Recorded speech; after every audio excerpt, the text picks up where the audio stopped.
अफजल खानाचे कोथळे काढणारा हा महाराष्ट्र, शाहिस्ते खानाचे बोट तोडणारा हा महाराष्ट्र, सिद्धी जोहरांचा जबरदस्त वेढा पडला असताना सुद्धा त्यातून सुद्धा निसटणारे आमचे महाराज आज जरी आमच्या बरोबर नसले तरी त्यांची स्फूर्ती आमच्या रक्तामध्ये भिनलेली आहे. तुम्ही वेढे टाका त्याच्यातनं आम्ही निसटू, तुम्ही पंजे दाखवा त्याची बोटं तोडून टाकलेली आहेत.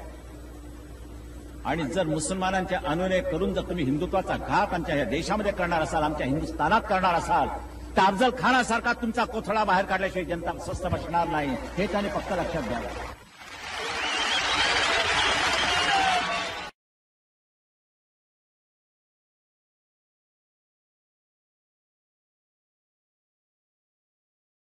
तुमचा आशीर्वाद, तुमचे मजबूत आशीर्वाद आमच्या युतीच्या मागे उभे राहिले, म्हणूनच लोकसभेवरती हा भगवा झेंडा अभिमानानं डौलत फडकला. मगाशी गोपीनाथ मुंडेंनी सांगितलं की आपला विधानसभा एकदा जिंकल्यानंतर राजभवनावरती काही शपथविधी होणार नाही, तो या शिवतीर्थावरती होईल. आणि मी तुम्हाला आज वचन देतो की विधानसभा जिंकल्यानंतर आणि कोणत्याही परिस्थितीत जिंकणारच तो शपथविधी महाराजांच्या साक्षीनं झाल्याशिवाय राहणार नाही.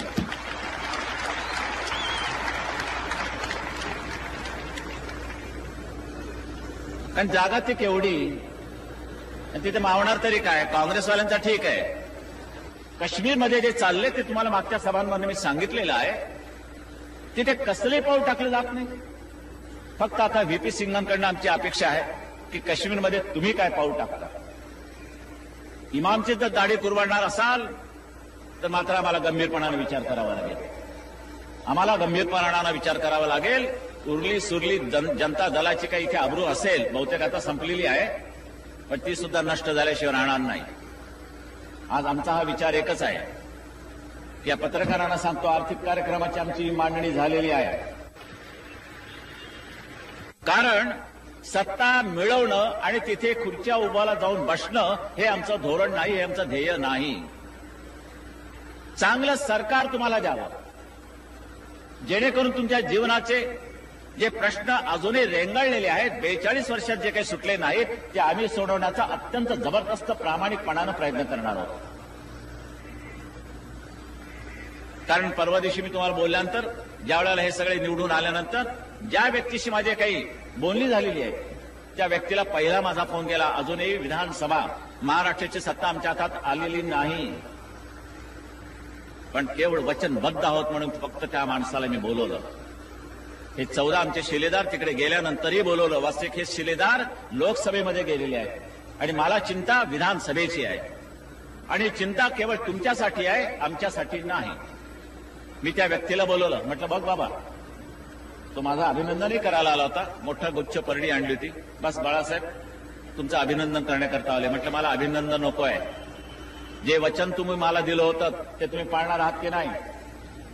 त्याला मी तुम्हाला लिहून देतो आणि ते वचन एवढंच की जर शिवसेना आणि भारतीय जनता पक्षाचं युतीचं सरकार ज्या वेळेला महाराष्ट्राच्या विधानसभेमध्ये स्थायिक होईल, स्थापन्न होईल, बसेल, जिंकेल, त्यावेळेला त्या प्रश्नाला आम्ही हात घातल्याशिवाय राहणार नाही. आणि तो प्रश्न म्हणजे मुंबईच्या 40 लाख झोपडपट्टीवासियांना फुकट घरं देण्याच्या करता म्हणून आम्ही वचनबद्ध आहोत. मला वाटतं जगाच्या इतिहासामध्ये कुठच्याही देशाच्या पाठीवर असा जबरदस्त कार्यक्रम कुठच्याही सरकारनं आखलेला नाही, तो आम्ही आखीत आहोत.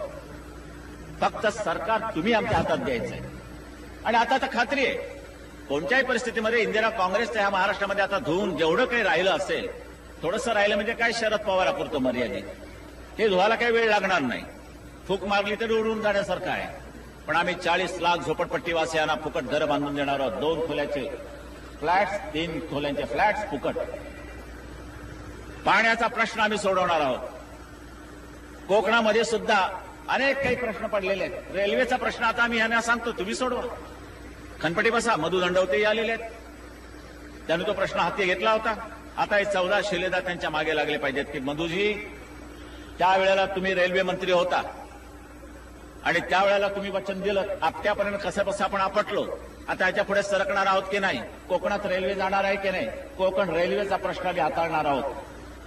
दुर्दैव फक्त त्या सीमा प्रश्नाचा आहे, सीमा बांधवांचा आहे. नको तर माणूस तिथे आता मुख्यमंत्री झालेला आहे. काँग्रेसचं सरकार दुर्दैवाने त्यांच्या परत आलेलं आहे. म्हणजे नेहमी काय होतं की इकडे जर काँग्रेस असेल तर तिकडे विरोधी पक्ष असतो, आणि तिकडे जर काँग्रेस असेल तर इथे विरोधी पक्ष असतो. पण उद्याचा विरोधी पक्ष म्हणून आमचा असेल ते काँग्रेसचं सरकार आहे, वीरेंद्र पाटलाचं. त्याने सांगितलं म्हणजे सीमा प्रश्न केव्हा सुटलेला आहे, बिलकुल नाही. महाजन अहवाल 1969 साली शिवसेनेनं आंदोलन करून जाळून खाक केलेला आहे. तुम्हा तमाम शिवसैनिकांना त्याची कल्पना आहे. 69 लोक आपली मारले गेलेली आहेत. सीमा प्रश्नाच्या बाबतीत आम्ही आमची काही धोरणं आखलेली आहेत. मी स्वतः धोरणं आखलेली आहेत. जर वीरेंद्र पाटलाला ही मस्ती असेल की महाजन अहवाल आता लागू करा, सीमा प्रश्न संपलेला आहे, तर तुमचं नाक कसं दाबायचं हे त्यावेळेला आलेल्या युतीला पूर्णपणे माहिती आहे, आणि ते दाबल्याशिवाय आम्ही स्वस्थ बसणार नाही. जेरी सांगू तुम्हाला. आता मुद्दे असे येतात की महाराष्ट्र सरकार आम्ही हिंदुत्वाच्या प्रश्नावरती जिंकणार, आर्थिक प्रश्नावर जिंकणार, का कोणत्या प्रश्नावर जिंकणार. आम्ही हिंदुत्व कदापि सोडणार नाही, सोडू शकत नाही. अनेक वेळेला सांगितलं, पुन्हा सांगतो की हा देशाचा आमचा तुमचा नाही, त्या हिंदुस्थानाचा श्वास म्हणून आहे. शहाबुद्दीन पडला, एक सर्प चिरडला गेल्या देशामध्ये. बांधवांनो, तुम्हाला आश्चर्य वाटेल, आम्ही जे बोलतो ते देशहिताच्या दृष्टिकोनातनं बोलतो आहे, जातीयवादी धर्मांधतेने बोलत नाहीये. काय म्हणून त्या शहाबुद्दीनच्या निवडणूक कचेरीवरती इम्रान खानचा फोटो असावा? कुठे निवडणूक लढवतोय हा? पाकिस्तानात. टाइम्स ऑफ इंडियामध्ये आलेली बातमी आहे की त्याने आपल्या निवडणूक कचेरीवरती इम्रान खानचा मोठा फोटो लावला होता. शेवटी झालं काय? 12च्या भावात गेला. इथे पाकिस्तानच्या किडी आम्ही वळवू देणार नाही, आणि जिथे जिथे तुम्हाला दिसतील त्या आता ह्या विधानसभेमध्ये आपण चिरडून टाकायचे आहे. ज्या दिवशी माझं सरकार या महाराष्ट्रामध्ये येईल त्यावेळेला रस्त्यामधले नमाज आम्ही पडल्या बंद केल्याशिवाय राहणार नाही.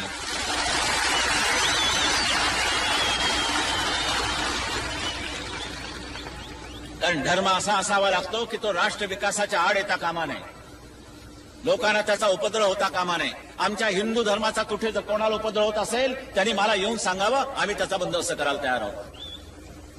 पण मात्र रस्त्यावरती ही नमाज शिवसेना आणि भारतीय जनता पक्षाचं सरकार आल्यानंतर बंद करण्यात येतील. कारण शेवटी नाहीतच आहे बरोबर, तर कशाला कुरवडत बसायचं. आणि हातात आलेले केस घरी गेल्यानंतर बायकोला दाखवायचं की एवढे आज केस हातामध्ये आलेले आहेत.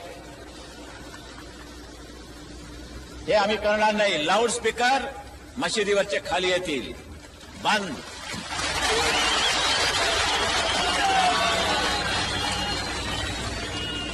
तुम्हाला मान्य आहे की या देशातल्या या निवडणुका, या हिंदुस्थानातल्या निवडणुका, तुमच्या स्वतंत्र भारतामधल्या या निवडणुका मुसलमानांच्या मतांवरती आधारित असाव्यात? हे मान्य करायला तुम्ही तयार आहात? मग मोठ्याने बोलून सांगा की आम्ही कदापि सहन करणार नाही. यावेळेला एकवटून कोणत्याही परिस्थितीमध्ये शिवसेना आणि भारतीय जनता पक्षाचा विजय केल्याशिवाय राहणार नाही. जल्लोषाने सांगितलं पाहिजे तुम्ही की यावेळेला आम्ही नक्की यांचा पराभव करून आपल्या युतीचाच विजय करणार. हे कुठे मुठी आवळून मला जरा सांगा. हेच पाहिजे. खरं म्हणजे मुसलमानांचं आणि आमचं भांडण नाही हे सांगायचं आता किती वेळा. अरे तुम्हाला आता आणखीन काय करायचं म्हणजे तुमचा आमच्यावरती विश्वास बसेल?